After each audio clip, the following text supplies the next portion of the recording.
everyone, welcome back to my channel. Today I'm just going to do a video. I covered a few things a while ago where I talked about using the gel plate, the sorts of things that I use to create some texture on there. But this of course isn't just about the gel plate. You can use a lot of household items to actually create textures that you use on your papers anyway. But I wanted to just come back and just run through a few more of these things and give you some ideas perhaps if you hadn't thought of them. The idea is to use things which you have lying around the house. You don't want to be buying things specially. Having said that, I do have some things like some foam stamps which I've made, and I'm going to do another whole video on that one. But this I'm just going to run through. I think I've showed a few of these already. My toilet roll tubes, absolutely love them. I collect them, lots of them, and luckily in this household we get through a lot of them. You can use them like this, like I've done here. I've created a sort of unique shape, if you like, by just cutting these down and sticking them together, and I actually really love this. It creates quite a nice effect on the plate.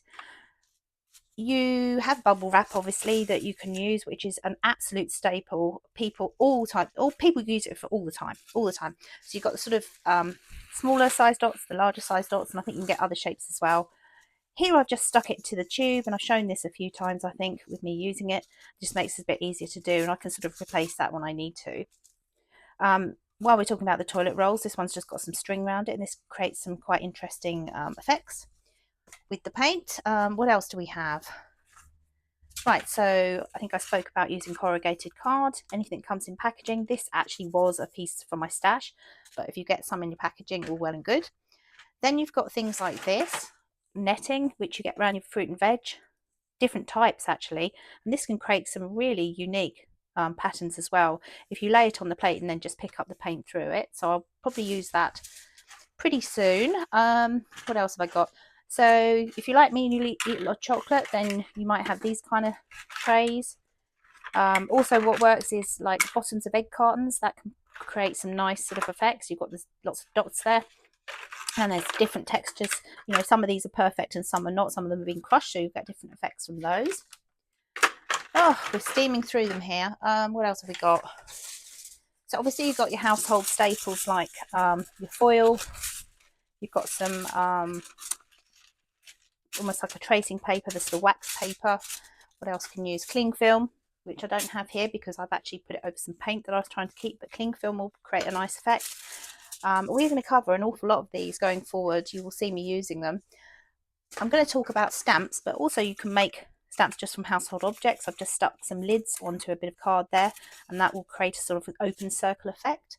Or you can do it the other way around, and that will create a sort of closed circle effect. What else? You can cut your own stencils from card, and then of course you've got the pieces that you can use to mask as well. And just collect any lids that you have because they can be interesting. I haven't used these yet, but these could produce something interesting here.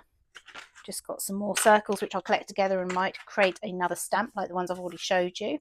Always keep some toilet rolls around to sort of work out, you know, what I'm going to use them for. You don't want to be hunting for a toilet roll when you want to actually do something, so just keep a few in reserve. This lid I've just stuck onto a mini cotton reel style thing, and that just allows me to be able to stamp with it. And then you've got the reels themselves, which you can just use because that's got quite an interesting pattern on it. Little pots, they can sometimes give you a nice pattern. A lot of these are circular, they don't have to be.